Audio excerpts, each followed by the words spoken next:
First, I want us to pose for the thumbnail. That's mine. Okay, it has to be your. Right? Yes. No. Yes. Oh, yes. We have to scoot back. Oh, is that what the problem is? You ready? Oh, you wanted to start with those? Yes. Hi, and welcome to my dad's place. I'm here.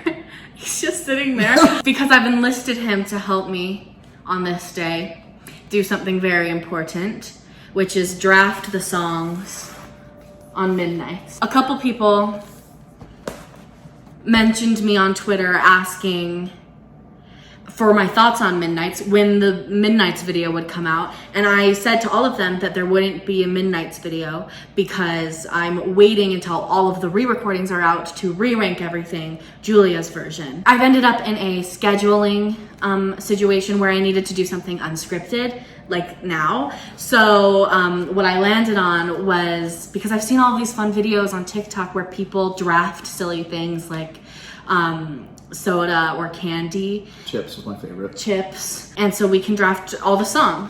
I feel like at some point I should tell you to say something. Okay, well, I tried with the chips thing. So we have 20 songs to choose from, alternating who picks which song. Oh, right. We would include, what's it called? Hits different from the Target exclusive CD. But if we're there 20, then it's even. So we did not. I will put the poll where you can choose between our drafts, our rosters, on my community tab. Let's say it'll last a week. And then I'll put the results in the YouTube comment section. I'll pin them, or the description box. It'll be somewhere. You can find it. So he put on his 1989 glasses. And I can't see, so I'm taking them off now. Okay. It is indoors at night, so. Would you like to tell the story of how you became a Swiftie? Sure. So I'm probably gonna get the date wrong, but it was what, August 2020? Is that when Folklore came out? Oh no! It might be it might be July. Was it? Because I don't think it was August. Because I remember when it became August, we were all excited. Oh, that's right. because of the song Okay, I think you're right. Okay, for some reason, maybe that's why it's in my head. Anyway, when COVID hit, I started working from home 100% of the time, and I just got this random phone call from Julia. It was a text. Oh, was it a text? Mm-hmm. Okay. So that's what happens when you get old. And so I got the text that said, "You got to listen to Taylor Swift's new album." I was like, "Oh, all right, Taylor's fine, whatever." And she said, "No, you have to listen right now. You'll love it." This is how he tells the story. This is not what happened. This is exactly what happened. I sent him a text that said, "I bet you'd like Taylor Swift's new album." And then he listened to it and called me later and said, "I liked it." There was no, "I'm not." And then, "You have to." Well, I don't generally argue when Julia tells me, because she knows kind of what I like and my taste and what I listen to. So when I got the text, apparently with no comeback, and listened to it, I was immediately addicted, listened to it for the entire weekend, couldn't stop, ordered the vinyl immediately, and now every new release, I pre-order it, and with Midnights, I beat Julia to the punch on the pre-order. And we even got half of the clock. And he kind of became a fan at the perfect time because it was right before she started re-recording everything. So now he's able to listen to the old stuff as it's re-recorded. Okay, at some point we have to get to drafting our songs. We interrupt this program to bring you a message from our sponsor, Helix Sleep. I was so excited when Helix reached out because I was in dire need of a new mattress. I almost hesitate to admit how bad the situation was. What started as a little crater intensified to the point that box springs were sticking out and scratching me in my sleep. So a plank of wood probably would have improved upon that, but instead I was blessed with a custom premium mattress shipped right to my door. The sleep quiz paired me with Helix Plus, designed to support any size of sleeper, and isn't that nice? It's considered a 6 or 7 on the firmness scale, which is perfect for me, but maybe you would be paired with the soft moonlight or medium dusk. Then, whichever mattress you're paired with and or choose to buy, it will arrive unbelievably hassle-free. They're delivered all rolled up and compact, but they deflate like that when you roll them out. I also opted for the glacial cooling cover, which keeps it a comfortable temperature throughout the night. That is my favorite feature because I hate being hot in bed. I'm one of those people who's constantly flipping her pillow to be on the cool side, so this is like that, except you don't have to flip it and it's a mattress. So if you're in the market for a mattress, I highly recommend this brand. I've never had a mattress as well suited to my unique needs. You go your whole life thinking a mattress is a mattress and you could sleep anywhere until you sleep somewhere so comfortable that doesn't leave you aching in the morning. And if you're nervous to buy online, don't worry, because for 100 nights you get to decide with a full refund available. There are also financing options if you don't want to pay all at once. So click the link in the description or go to helixsleep.com/Cudney to get up to $200 off your Helix Sleep mattress plus 2 free pillows. I love the pillows too, by the way. So with your vote of the poll, we have a bet. Whichever album comes out on top, mine, or Julia's, whoever wins gets to make the other one watch a movie they've never seen before that we think they'd like. My idea is it's going to be a movie that I keep telling her to watch all the time that she's never watched. That's where the bet comes from, is all the time he's like, you have to watch this, you've never seen this, I failed as a father. So what is your final decision? What are you showing me? My final decision is, just because I know I can stream it easily, is I'm going to make you watch The Nice Guys with Ryan Gosling and Russell Crowe, written and directed by Shane Black, buddy comedy, murder mystery, set in the 70s. I've never even heard of it. Excellent flick. Okay. My immediate thought was Final Destination, because he has this thing where he pretends he doesn't like horror, but he does. But to be fair, what we've landed on is that he doesn't like gore. He likes like psychological horror.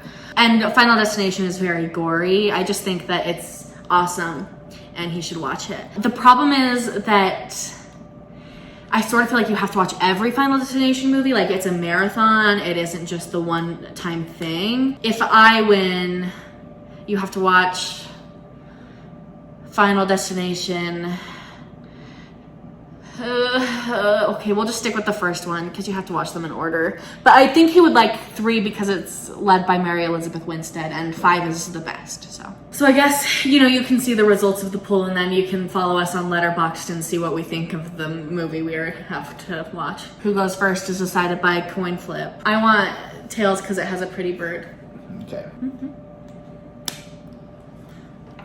Tails. Hey, it's me. The problem is I had like this whole system planned. I took notes on all of the songs yesterday. And then I assigned them either upbeat or downbeat, so that I could try to have a balance in my list between like the more dense stuff and the more lighthearted stuff. And then I was going to do like my rankings in the form of a Venn diagram where I have the downbeat stuff and the upbeat stuff ranked separately and then together, and then I can sort of base my decisions off of that. I didn't do any of that. All I have are my notes and my assignments as far as upbeat or downbeat. And I'm just gonna choose what I choose based off of like vibes alone and like what I want in that moment. Which means that I could very well lose out on stuff because I just don't have a good system. I had a whole system and it got so stressful, like I was trying to rank everything and I'm not prepared to rank this album yet. Are you writing this stuff down as we do it? Because I'm gonna cross them off. But are you gonna write it down so we keep track? What are you talking about? Oh, of our list? Yes. I will do that. Okay, thank you. I have to base my first pick off of, I think originally, if I got first pick, I wanted to pick what you previously said was your favorite just to snag it. I don't know if it's still your favorite, but I know it's something you want. Well, that's because it's something that everybody would probably want. Yeah, it's a heavy hitter. It would be a good one to have. Yeah. But like, what if you took like the one I want most, what I consider to be my favorite song at this point? Oh, that would be so sad. That would be sad. I'm gonna take what I think you want. I'm do taking Anti-Hero. Bleep! Would that have been your first pick? Yes! What? Of course it was! Like, I was 3 songs into the damn album, and I was like, I really like this song! Oh, am I predicting this in the video? Oh my god! Oh, thank you very much. I'm sorry, I actually feel bad. You suck. That's the only reason I wanted to win the coin flip, was that song. That's why I had to. I know you had to, I know. Okay, so my prevailing thoughts on Anti-Hero. I wrote, I don't like the Bleachers remix, unfortunately. Have you listened? I have not. There's like 1,000 remixes to keep it at number 1. But Oh, is that why it keeps popping up? Okay. that's the only one I listened to because it like had a feature from Jack, and I hated it because he replaces the verse that is my favorite, the sexy baby verse, and the lyrics he replaced it with was sometimes I feel like everybody is an art bro lately. What the hell is that? I know. And I love Jack Antonoff. Yeah, no, I'm just saying that is terrible because that is my favorite lyric on the entire album. I know it's the most, quote unquote controversial lyric that people jumped all over at the beginning, and because they don't think. And I don't know that Taylor's a 30 Rock fan. I know that was the defense everybody had but that happens to be one of my favorite 30 Rock episodes, and so I don't understand why everybody got so upset and didn't understand what it was in the context, in my opinion. I called it a juxtapositional phrase. Yeah. Like you hear sexy baby, you think she's singing about sexy babies? Like, think. Exactly. I think I wrote a good paragraph about Antihero. I'm going to read the paragraph I wrote. Often compared to The Archer, Antihero's honesty is made more complex with its sardonic edge. She described it as a guided tour throughout all the things she hates about herself, and the tone indicates that one of those things is her gall to write something as self-obsessed as it to begin with. Which is what I get from like the line at the end of every verse. Well, I think it's just the first one when she says, "Tale as old as time." Like, here's all my problems and like, who cares? Rob Sheffield himself would be very proud of that paragraph. Because outside of Julia, Rob Sheffield's my go-to Taylor expert. Do you have, I wrote a lot of favorite lyrics. Do you have like it's Sexy Baby? Sexy Baby. That's all I wrote. I have, it's right on there, right on top of my list was Antihero, period, done. Immediate favorite, Sexy Baby. That's all I wrote. I do actually feel bad about taking it now. Are you sure? You know what? I like it a lot too. It's not your song. Okay, I shall let you have your first pick. See, I had a whole strategy by winning the toss. So now I'm being thrown. Because now I'm kind of tempted to pick one of my not favorites, but I know it was an early favorite of Julia's, but I don't know how she feels about it now. Just to get it off the board, because I know everybody else loves the song. Okay, I'm doing it. I'm taking Karma. No! I thought it was gonna be Bejeweled because I really raved about Bejeweled like night one. I'm going Karma. I love the song. The music is incredible. I honestly have no idea what the lyrics are about. I don't get it. I don't understand how Karma's a cat. I don't understand it. I wrote about that. It is either too deep for me, or I'm too shallow, or it's not a deep song. or it wasn't. I don't understand it, and I tried really hard to understand the lyrics, and I don't. But it was on my kind of pseudo ranking, just trying to figure out my draft order. It was up there, but now I had just because of the sound. Just because of the sound. It is like so fun. Yeah. Like the way it goes. Yeah. You know how there were leaks before the album came out, like the day before? Yes, but I didn't listen to any of them. Me neither. Okay, I did listen to Snow on the Beach, but I only listened to Snow. I did see accidentally. I saw some lyrics to Karma, and I was like alarmed because the part that I saw was Karma is my boyfriend, Karma is a god, and then like all the way to Karma is a cat, and I was like, no, like what is this? I can't do it. I do remember that now. I forgot that no wonder that stuck in my head. Is like, what is this? Like you were like, oh, it's okay in context. And I'm like, I still don't know what it means. I liked the way it sounded better in the song, and that was what I immediately meant by it's good in the context. Like, okay, yeah. Because I think I wasn't even as disturbed by like just the actual ideas behind the lyrics as much as like I couldn't imagine them rhyming. I didn't understand how it went. Okay. Karma is my boyfriend. Like I didn't hear that. I was like, Karma is my boyfriend. Karma is a god. And I was like, what is this? What are we doing here? Right. I think I can help you understand. Okay. Do you have another paragraph? No, I didn't write anything. I didn't write anything as eloquent about anything else. Is she anthropomorphizing karma or listing what it's brought her? So there's one way to interpret the chorus as karma is literally a cat. Karma is my boyfriend.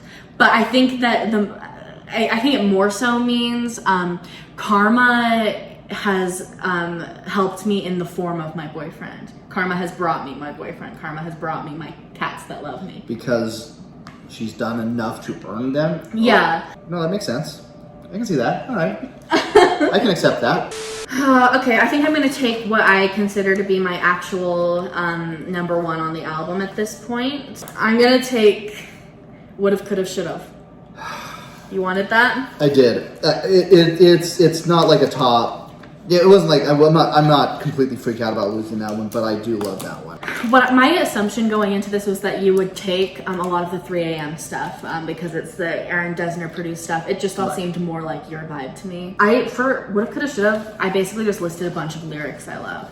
No, it's a great lyrical song. What I love are all of the references to religion. All I used to do was pray. I would have stayed on my knees. I never would have danced with the devil. The God's honest truth. Pain was heaven. Scared of ghosts. Ghosts are kind of like religious in a way. Would have gone along with the righteous. But Lord, you made me feel important. Crisis of my faith. God rest my soul. The tomb won't close. Stained glass windows in my mind. If clarity's in death, then why won't this die? Yeah. That's a lot of religious imagery to describe an inappropriate relationship. Yes. In way of age. Right, it's the lyric. It's funny because I caught the same thing, but the lyric that jumped out at me on that song is the one. Now that I'm grown, I'm scared of ghosts. Mm-hmm. Because the older I've gotten, the more I look back and go, okay, now what have I done in the past that's gonna come back and get me? Interesting. And so that one. Because maybe because I'm old, but that one just jumped out at me. And then just in general, I love the title. Do you have you listened to much of Dear John? No. Popular opinion is that Dear John and this song are about John Mayer, but. So you're trying to ruin the song for me? No. Do you like John Mayer? No. Oh, okay. Well, it's a negative song. Yeah, I don't hate John Mayer. Actually, that sounds overly simplistic. I hate him. I was gonna say because you like the title, Would've, Could've, Should've. There's a motif of should've in Dear John. She says at the end of every chorus to John, you should have known. Better than to mess with a 19-year-old. And then the very last line, no. I got it backwards. Okay. The end of every chorus is I should have known better than to mess with a grown man. And then the last line is you should have known. And it's interesting to me that you bring up the now that I'm grown I'm scared of ghosts and about it being what's going to come back to bite me. I feel like the entire song is about the fact that she's so much older now and it's still there. The fact that there was this period of her life where she was innocent that's gone because she was in this relationship. Okay. That's why I chose it. I think it's brilliant. No, that's fair. Now you left me with another choice because I'm scared to lose either of these songs. But one I think is maybe less likely to be on the top of your list. But I'm going to pick it because I prefer it. So I'm going Snow on the Beach. Oh, okay. That's, I guess I probably feel similarly about that to how you felt when I took Would've, Could've, Should've, where I definitely would have wanted that, but I'm not devastated. I don't think I would have gotten that straight away. Yeah, and that's what I didn't know because I have a tendency to just like stuff that Lana Del Rey's involved in and her stuff in general. Really? Yeah. What? You know that? No. Yes. No. Yeah. You don't remember the one because every once in a while we do a musical challenge with her sisters and we have a theme for the day and we have to share. And you shared a Lana Del Rey song that I'd not heard before, and I can't remember the name of the album. It was the. It was probably Norman fucking Rockwell. Yeah, that's the one. That's my favorite album of hers. I love it. And I love that song so much. Oh. And I love Ultraviolet, that album. I really like. Interesting. I don't know that much of that one. Yeah, I like that one. And then what's the one that I got for you? The picture vinyl that you have that I got for you? Born to Die. Born to Die. I like Born to Die a lot as well. Those are a lot of albums. I know. I'm a fan. Oh, I thought this was the entire opposite thing. You said I have a tendency to like stuff Lana Del Rey's in. I don't know, because I don't know why. I thought you said I have a tendency not to like things she's in. So that's why I said, what are you talking Oh, about? no, sorry, no. And then you were I like that song. I like that song. I like it. Generally speaking, I like her stuff. I was having a panic. I was like, what do you mean? What do you mean? No, I do. Listen, I don't know what you're talking about. No, okay. That explains a lot. I like her stuff a lot. Because I haven't been on the beach in the snow, but I've been to Boston in the fall when it was snowing, and I was out by the piers, and I could look out on the ocean, and the snow was falling. It was a totally different kind of situation for me, because every time I go to the beach, it's sunny and warm, and I'm swimming in the ocean and stuff like that. And this was like, I'm wrapped up in a coat with an umbrella, and the snow's falling in the ocean. And so that song, that imagery just reminds me of that, because it is kind of in my mind surreal, even though realistically there's a lot of beaches that get a lot of snow. But in my world, in my lifetime, because we always have to travel to a beach, so exactly. We wouldn't, like, the image of snow on a beach is like otherworldly to us. Right. That's a good pick. It's good to get like the feature on your roster, I feel. What do you think about how minimal Lana's vocals are? Because that was the big controversy. Why was it a controversy? It's a whole thing. Okay. Because Taylor has a reputation for always giving her male collaborators a verse, and her female collaborators are always just doing like backing vocals, except for Phoebe Bridgers on Red Taylor's version with Nothing New. Right. So I thought at that point that was her. She became aware of this reputation, and she was like, "Okay, I'm gonna give Phoebe a verse, and then we're breaking the cycle." I thought that would continue, and she would give Lana one, especially because it was such an anticipated collaboration. They have a lot of fans in common. Yeah. But it wasn't. It was mainly backing vocals. And I was surprised by that, but me not disappointed. No, I mean, not knowing that controversy, I didn't think anything of it. I just thought it was just kind of a guest appearance, and helped write, and that that's what it was. But I think my theory as to why Taylor often doesn't have female collaborators sing is because she's not known as a vocalist. She's known as a songwriter, and she sings her own songs. And she can sing well, but she thrives in like a lower register or like falsetto. She's not really known to be a belter. She does sometimes. But that's why you get Phoebe on, and they can like both sing, because they're both sort of that way. But then you get Lana on, who's like known for such a distinct voice. Yeah. And she could overpower like any scenario. So they just have her like in the back, and it's nice. I think it sounds nice. No, I think it sounds I picked it early. For my lyric on that one, I wrote, life is emotionally abusive. Every time that line happens, I'm like, so true. Well, that makes you feel good as a dad. I don't mean that my life is so terrible. I mean that it's like a more interesting way to say like life isn't fair. Like, it just kind of sucks. Right. Okay. I'm taking Mastermind. Oh, that's a bother. You wanted Mastermind? Yeah. Would you have taken it like next? No, it would have been next after that. Interesting, because I would have been like so upset if you got Mastermind. It's my second favorite. I just have to put Would've, Could've, Should've above it. But I love Mastermind. What is it about that one that like jumps out? Let's see. Because I have, you keep running your thing clear up in your head. Anyway, okay, well, the first thing that I really liked about Mastermind was like the drop going into the chorus.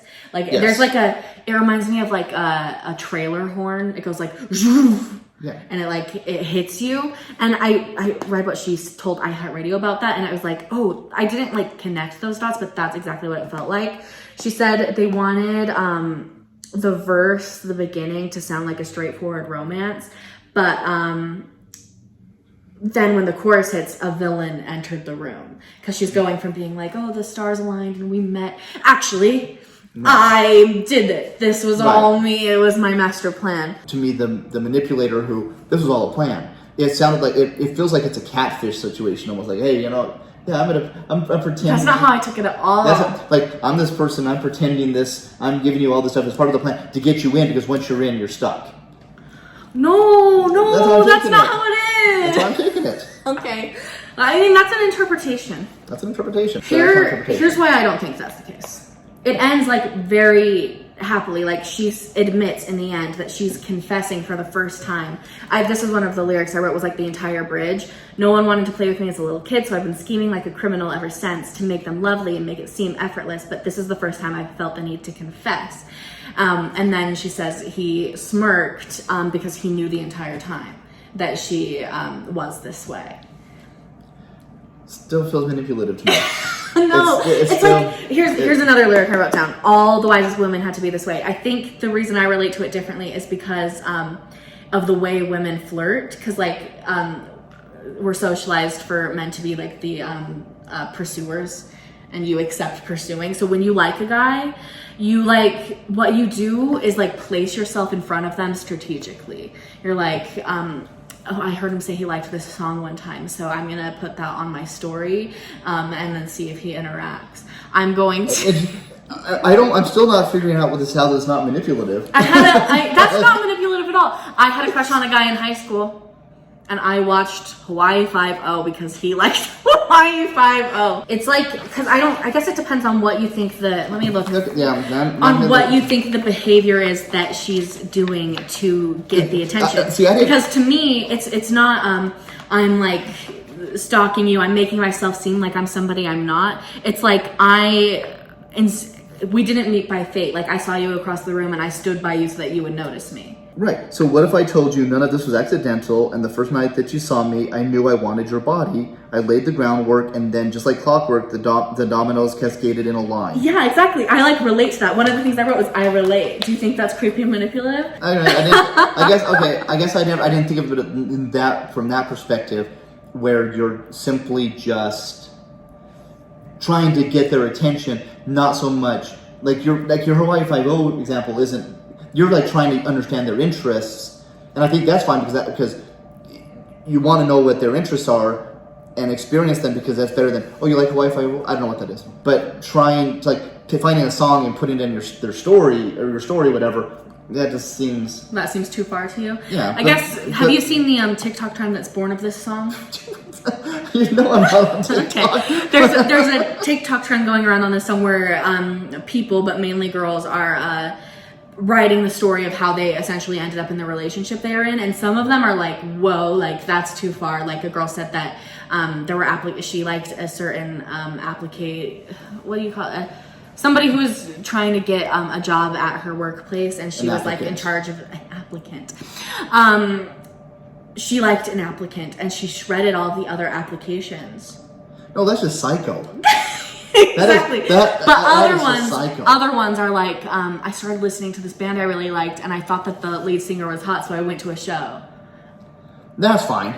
This is a song I'm going to have to revisit when this is all said and done, so I can have a better understanding. Because I like the song, and I think it's number 4 on my list of songs I was going to pick. But I take it a totally different way, so I'm going to have to listen after this now and take it maybe more from your perspective to see if I can agree.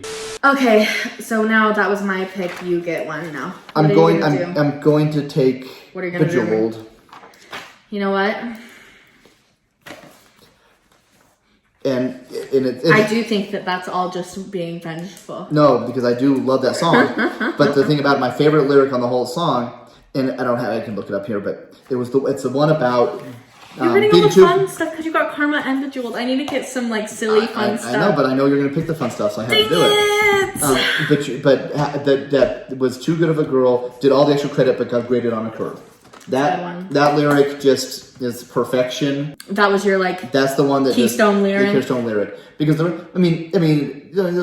have different things. Like the video is fine. Leveler at Durn. Besides the fact that just the chorus, the print, still shine, dazzle, like just fun. Huh? Yeah, it's just a fun song. The night that Midnight's dropped, I had a meltdown on Twitter about how much I loved Bejeweled. And I still love it. It's fallen down my ranking a bit, just like because the way a lot of songs do, where like I love the sound of them so much, and the first time you're listening to an album, it's all vibes and sounds, and then later I'm looking at the lyrics and I'm digging my teeth into it. And I don't think that Bejeweled is like a vapid song by any means, but it's just I've found myself sinking my teeth into other things more. one thing I wrote about here, there's been a little debate about when she says, when the band asks, do you have a man? I can still say, I don't remember. There's been a debate on if that's I don't remember or I don't period remember question mark. I don't remember. Okay. I take it as I don't remember. I think so too. I don't think there's a period in question mark. I don't like that interpretation even a little. It doesn't. It's something that people tend to do on TikTok, or they take lyrics, and this is fun for them. They take lyrics and they like put punctuation in different places to see how it changes it. Yeah. And that can be fun, but I feel like people are debating like what the intention was, and that's where I'm like, it's I don't remember. But if you want to listen to it as I don't remember, that's like fun if that's fun for you. Right. No, I don't. I think it's I don't remember. I agree. Oh yeah, I also wrote the song is like framed about being about a relationship where you're like not appreciated, but I think it can also be interpreted to be about her return to pop. So like when she put out Folklore and Evermore, there was this vibe of like, so she's winding down, like she's gonna put out like slower stuff now, right. And she's like, I'm still a pop star. Don't get it twisted. Working back to being a pure country person or something. Yeah. Yeah. I still hope she puts out more folk stuff. Like I loved that from her. Yeah. I'd love like a really like the way she performs currently and writes lyrics now versus when she was really just the country person. I'd love to see like a modern country. Me too. I would really like to see a country album from her as well. I would also like to see like a punk-esque thing, not like full punk, but like a pop rock sort of vibe. Avril Lavigne-ish. I mean, I need to be in that direction. My favorite lyric I wrote was "Familiarity breeds contempt. Don't put me in the basement." Because I like it with the interpretation that it's about her still being a pop star, where she's like, "Am I like overexposed? Like, don't like make me not do this anymore." Like, I don't know. And she's also experienced where she got so popular was that ultimate backlash. Mm-hmm. So that's what it felt more about to me than like. Too much of like a relationship and you start getting annoyed, even though that probably also is part of it. Okay, I have to choose something now, unless you have something else to say. Nope. Oh, you know what I have to take is Sweet Nothing. Okay. Interesting. Not a big reaction for that one. No, yeah, that's one of them that I just don't have a strong opinion. Like it doesn't speak to me the way other songs on the album do, but I don't hate it. Like it's not a skipper, I think, as someone whose favorite Taylor Swift song, as of my last ranking, is New Year's Day, this is very much up my alley and I love like peace and stuff. I really love her songs that are like love songs that are all about simplicity. I also heard someone say that you can listen to this song as being about your mom, and that's really cute if you do. Specifically because there's the line, "You're in the kitchen humming." That's cute. I can't. Apparently, this is one I need to take a closer look at. I don't think that it's about her mom at all. I think it is about a relationship, but that's just a cute way to listen to it. It's cute. Okay. Any other thoughts on Sweet Nothing? I have no thoughts. I literally have nothing to say about that. It was one I was going to pick. If we got to where I had to pick a song that I didn't need to have, and so I'm glad you got one that you wanted. You next. All right. I am going with Question. No, that's so sad. I want that. I know. Okay. So why do you have a proclivity for Question? Well, there's nothing necessarily specific about it, except that it has well, there's a couple things. First of all, I have a tendency to like songs that are staged like a question.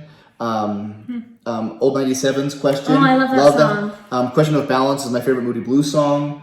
Like there's something about us. It was just a hair, and I thought there was a spider on me. There's something about a Question song like that just jumps out at me. I love some reason that first verse about the situations, circumstances, miscommunications that I have to say, by the way, I just may like some explanations. Keep it open. Because this is one that I feel like my interpretation of it differs from what I've seen. People, mainly what I've seen are people saying that this is about an ex, right? But she's asking him, because it's Good Girl, Sad Boy, about his like other relationships since then. So like, has there been a girl that like kissed you in a crowded room? But to me, all of this is about that relationship, their relationship. And these questions are like rhetorical. So when she says, did someone ever kiss you in a crowded room and all of your friends were making fun of you? That's like something that happened to them. And she's like setting the scene. Right. And then in the next part of the chorus, she's able to like dig deeper. And like, how did you feel about that? Like, so when we went home that night, did you wish you came back? Did you wish you tried harder? It's all about them to me. Yeah. And the one thing that maybe throws that off is in the end, she says, what's that I heard you're still with her? So then it's like, is it about somebody else he's still with? Right. But I don't know. I just think those are two separate hers then. Because I can't see it any other way. Like the first verse sets up why their relationship ended, circumstances, miscommunications. Yeah. Then you get like, and here's like when it ended, like we kissed in a crowded room, like we went home. You like, she left, she said it was too much. Do you wish that it was like different? And then like, I don't know. It just seems like it's all about the same relationship to me. That's what I think. No, that makes perfect sense. And then, just because it's me, the fact that she uses the lyric dickhead just brings out the Beavis and Butthead in me, and I can't help it. I also wrote a lot in here about its connections to 1989, which is another Taylor album you like. Actually, well before he got into folklore, he got into Taylor Swift in a way because he liked the Ryan Adams cover album, covers, yeah. Unfortunately. So, do you know the song Out of the Woods? Yes. This samples it. Did you notice? I did not. The beginning, I remember. No, okay. And then when she says in the beginning, good girl, sad boy, I connect good girl to the song Style when she says, I have that good girl thing that you like. So I think that this is about the same relationship that Out of the Woods and Style are about, which, you know, is reportedly Harry Styles. And there's another reason for that too. You painted all my nights of color, I've searched for sense, and in Out of the Woods she says, we were in screaming color. And a lot of the time when she sings about this relationship, it's like it was, it's all in hindsight. Like it wasn't even long enough to really sing about what it was. Yeah, that's all I got. Anything else? Going through the songs, that was where I wanted to go. It's me now? Yes. Ooh, it's so hard because I like so many. But I think I know what I have to do. Oh no, there's two things I really want to do. And if you took one of them, I feel safer about one of them you not taking, even though I bet you'd like it. I'm gonna take You're on Your Own, Kid. Would that be? That was my next one. That's just that one. I didn't think was gonna make it this far, and I almost took it above. I almost took it above question, but I thought you'd take question, so I bumped it. I might have taken question. Yeah, see, I don't know. I think those two we would have switched order. If I went with kid, you would have taken question. That's kind of how I think about it at this point. The main thing I wrote about this is that as like you hear the title and you're immediately like, well, this is gonna be a sad song, and it is sad in a way. But I really like that the very end like twists You're on Your Own into like something empowering, which echoes. Did you see her NYU speech? Yes. She did an Easter egg for this song, people believe, because she said, scary news is you're on your own now, but the cool news is you're on your own now. So then you get to the end where she says, you know, the whole bridge is really cool. Everything you lose is a step you take, make the friendship bracelets, take the moment and taste it. You've got no reason to be afraid. And there were certain lines in this song that just, I found, and they just, to me, spoke to me personally. They're not universal in any way, shape, or form. But the lyric about, you've been hearing your voice, you've been smoking with the boys, reminds me of back in college. I was friends with all the debaters, and some of the debaters would smoke cigars before their rounds to get a little rasp in their voice. Really? Yeah. And so I should have done that. No, you were 18. No, you were 17. No. And for some reason, the lyric from sprinkler splashes to fireplace ashes. That just those two lines, because I don't know what it is. I can't put a feeling to those two lines. But the verse is from sprinkler splashes to fireplace ashes. I called a taxi to take me there. This is also a bridge. I put the second part of the verse and you put the first part. I searched the party of better bodies just to learn dreams aren't, you know. Oh, I did love my dreams aren't rare. Like I think there's something about that whole section. That's immediately the first time I listened to it. I was like, this picks up like right at the end. Yeah. The bridge is really good. Yeah. It's interesting the sort of lyrics that you write down are they're like so much about imagery, like yeah, that's kind of. how I feel. I kind of like where personally I feel something about a lyric. Yeah, you can remember like a time in your life. Right. I'm that way for so much of music. It's your turn. So I'm going to go with Bigger Than the Sky. Whole Sky. Whole Sky, excuse me. I'm kind of sad that you're taking that. But it's just a great classic Sad Bastard song. You know, the line, I've got a lot to pine about. Something about using the word pine. Yeah. Pining is like just this great word. I can't. That's funny because the video I did with Jamie, we were talking about book tropes, and she talked specifically about how much she doesn't like the word pining. This one has been subject to some debate because it's like very easy to interpret about the loss of a baby, but people think that it's inappropriate to speculate about whether like she's experienced that, and I would agree with that, but I feel like regardless, that is a certain part of what the song's about. So maybe it's about someone she knows, maybe it's about the general idea, or maybe like it's about a multitude of things, but like at the very least she didn't write the line I'm never gonna meet what could have been you, should have been you, without considering that interpretation. Like she's not seeing people post their stories about miscarriages and stillbirths to that song and thinking, I didn't think that would be something that people came up with. Like it's a part of it in some way. I don't always dive into what other people's feelings are on songs, so I have not seen that, but I never interpreted it that way.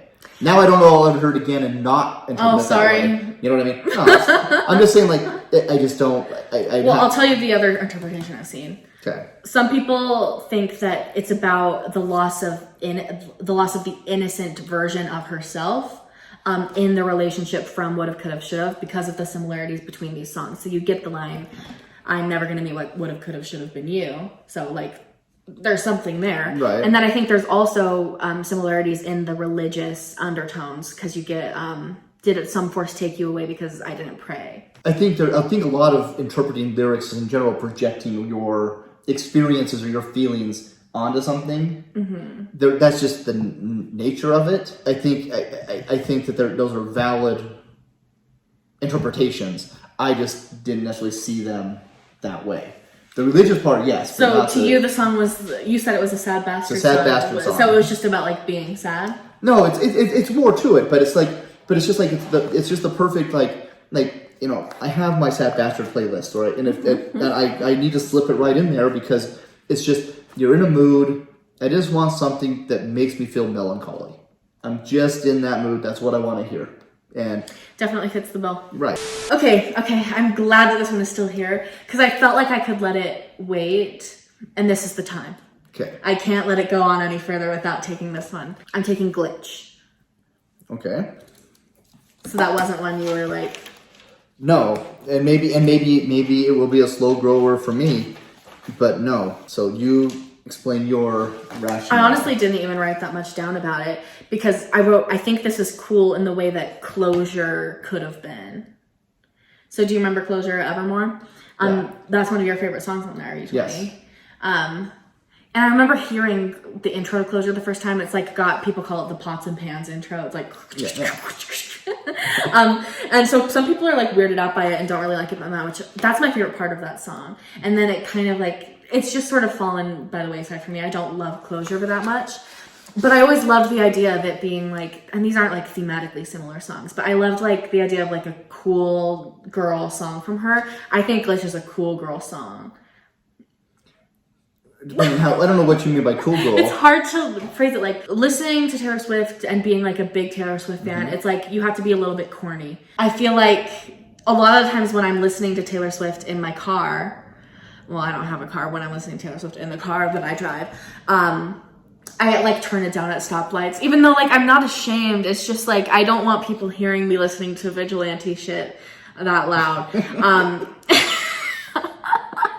But Glitch, like I feel so cool listening to Glitch. I guess that's my thought. And I just want to make sure I had the lyric correct, because it's the thing that kind of turns me off from this song is the it must have been a glitch.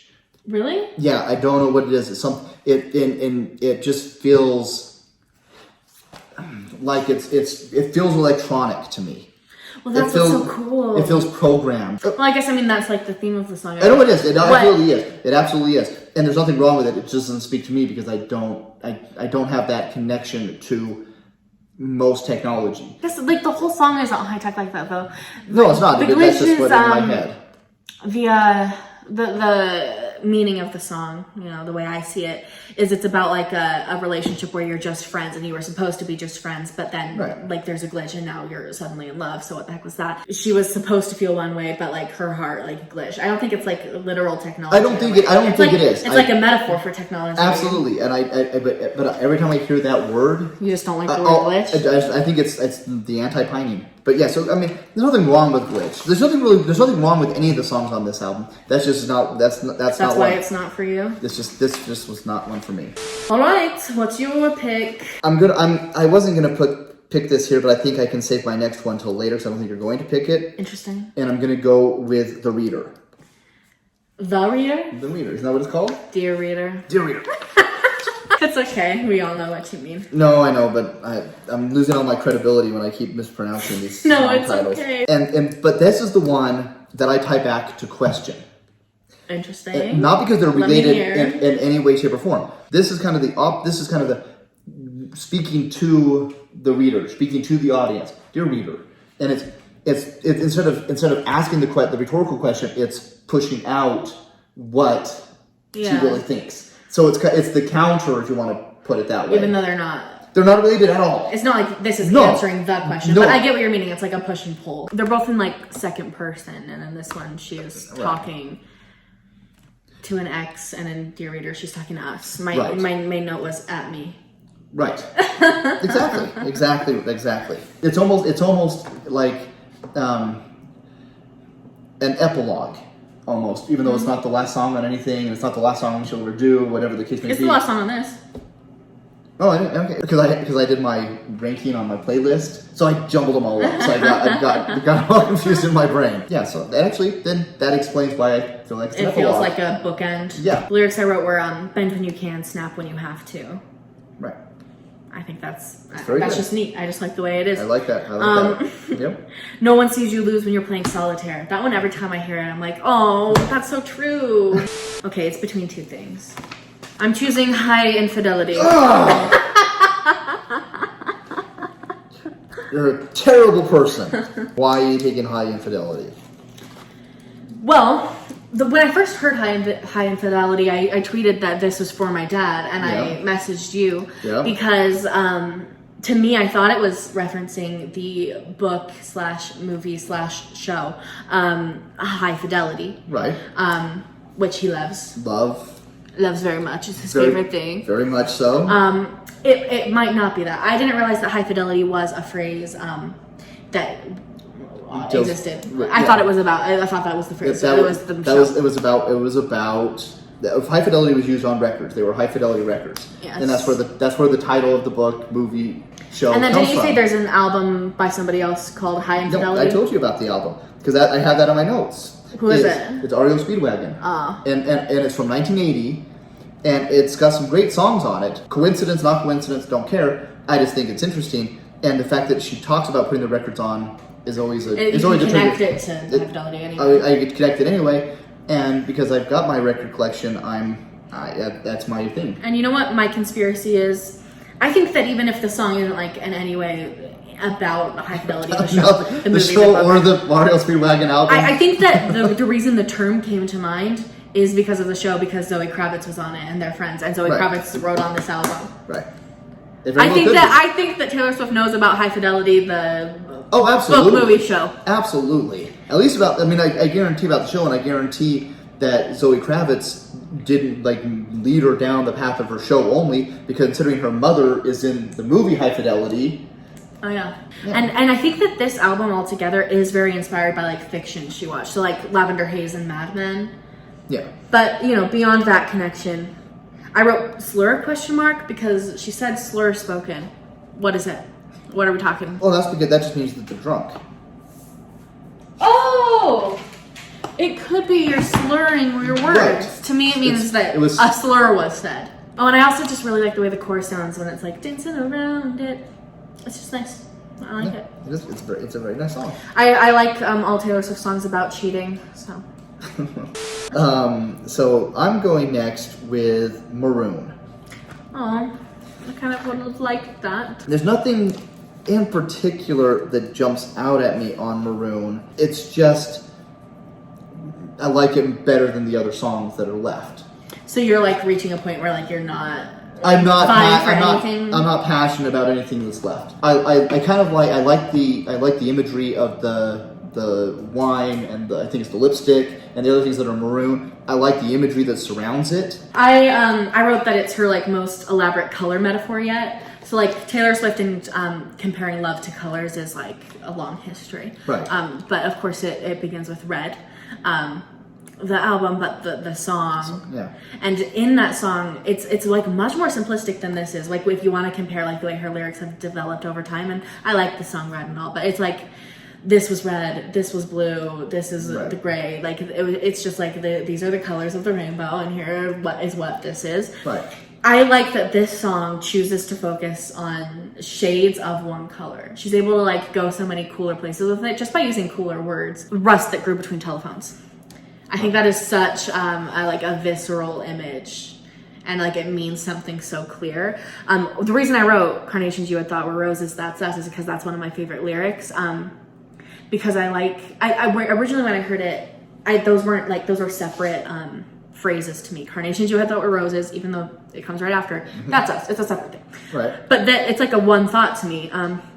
We thought this is something different than it was. And then that sort of connects to the titular line, "So scarlet it was maroon." I saw somebody describe it as it was so itself that it was something else entirely. It feels like this is what we thought it was versus what it was. Like that's the recurring motif in the song to me. Yeah, I agree with that. To me, this felt like, red, try number 2. The red edit. I'm going Labyrinth. Okay.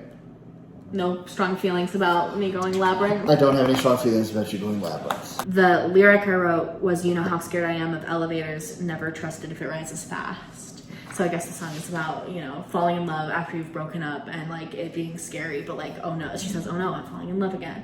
I think that honestly the meaning of the song, even though I like it and all, is less why I like it as much as the vibe. I just like the way it sounds. It's very peaceful, sucks you in. Yeah, and I think, and it does. It is very kind of relatively calm, but like I'm just like rereading the lyrics here in front of me because this is one I don't have strong feelings for, and I do like the elevator line, but it's kind of the only line that I really like. It just I even like the simple, "Oh no, I'm falling in love." It sounds like I'm trying to bash it, when really it's just like I don't have any strong feelings because it's just kind of like there for me. Okay. These are your options, sir. And I am going with Paris. Aww. When I was trying to write my ranking earlier today, I think one of the things I was struggling with was like wishing that I could place it higher than I do, because I like listening to Paris. I enjoy it, but for some reason, like I just can't justify placing it above like these other songs. I don't have any strong feelings for this one either. I just like it better than the other options left. Is that how the rest of your choices will be? Pretty much, yeah. If Paris is somewhere I want to go see, in general, it's like, so it's just kind of like the idea of traveling, but there's nothing in it that speaks to me, if that makes sense. One thing I wrote about it was I've seen people complaining about the titular rhyme, which is Paris, where else? We were in Paris, we were somewhere else. Mm-hmm. People were complaining about that because it's not a rhyme, which is something I see a lot with songs. People are like, "That's not a rhyme." I think that is.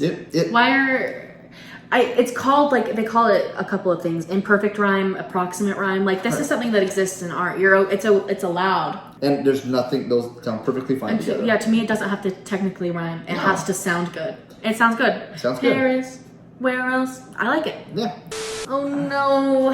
And I feel that whichever one I don't take, you'll take. I'm interested now. I'm gonna choose Lavender Haze. Okay. You wouldn't have taken that? No, that was there were 2 songs left that I would like on my team, and that was one of them. I wonder what the other one is, because I wonder if it's the one I think it is. I wrote Very Mad Men because I think it's, you know, there's the obvious in that she's said she learned the phrase Lavender Haze from Mad Men, and that seems to be like the only place it really exists. Yeah. I honestly don't know if I've ever heard it outside of Mad Men. And I don't think you've even watched Mad Men, have you? But you should. I've kind of wanted to, but it has. We have this. I've told him before. I have a problem, like a psychological problem, where I can't watch stuff about men in suits. It's more than just the fact that she got that phrase from it. I think that she got that phrase from it, and then was like, "This is a whole Mad Men inspired song." So you get like boss imagery. She's like, "Get it off my desk." That's my favorite line. She says the 1950s shit they want from me, and that's not about being like in an office, but it is also clearly a Mad Men. Like she heard the phrase, it all came together. She was like a song somehow about Mad Men and also about me. I expected like. You know, kind of like if there were like these strings over the top of it, like it just, I don't know why, like, because we had no idea what this album was going to be, right? We had no clue. It just came off of Folklore Nevermore. What are we getting? We're going back to pop. We're doing this. It was really shocking hearing it for the first time. I had heard that this album was more poppy than anyone expected it to be, but then it opened right away with like Lavender Haze. It's like one of the most like. Right. I wrote it. It's more about the music than lyrics. It's very like. Yeah. It's heavy on like production. Yeah, and that's just it. And I think that's why there's a lot of stuff going on, but it's not my favorite stuff. I wrote Too Many Cooks ? It's one of the songs with one of the most writers, and I really do like Lavender Haze. But if I had like to critique it in one way, because it did end up all the way down here, and clearly neither one of us loves it. I like it. I do. I'm picking this because I'm just curious as to what you're gonna pick. If I don't, I'm picking The Great War. Oh. I'm not necessarily a huge fan of using war as a metaphor for romance or relationships and things like that. I'm not saying it doesn't fit or can't fit, but a whole premise based around it isn't necessarily my favorite, but this is very effective in doing that. Oh, I wrote Afterglow comparison. The song Afterglow on Lover, I feel like is about a similar thing, which is a fight in a relationship. Afterglow seems to be about like fights in general, but this one seems about like the biggest fight ever that they got over, and it's like, okay, well, if we got through that, then we can get through anything. And I like The Great War. I remember when the 3 a.m. tracks dropped, it's the first one. I immediately started seeing a bunch of tweets that were like, this is the greatest song she's ever written. So I went into it like, here we go. Yeah. And I still like it, and I feel like this is the if anything that's like been left to the bottom, people are going to be mad at, is this. Oh, that's interesting. Okay. Because people like The Great War a lot, and I also like The Great War. It doesn't, it's not up there for me. Only because of like the nature of ranking, you know? This is something I was telling him before. It's so hard to rank things when you like it all generally, because something has to be last. So the one that I'm going to choose, and the one that I thought that you would choose when I chose Lavender Haze, is Midnight Rain, which I'm actually surprised has made it all the way down here. That was going to be your last? My note, just don't like it. Does it have to do with the experimental like intro? I think that definitely and I'm stealing it from Rob Sheffield, because I didn't like it to begin with, but he wrote this, like, he didn't write that he didn't like it, but he mentioned it's like she does the same thing like that Prince did in the 80s, where he altered through electronics his voice to sound like female voice. But it goes down. But it goes down instead. Because I didn't realize it was her voice. Like I was like, what? Who in the hell is this? It's probably my least favorite song of hers that I've heard. Really? Yeah.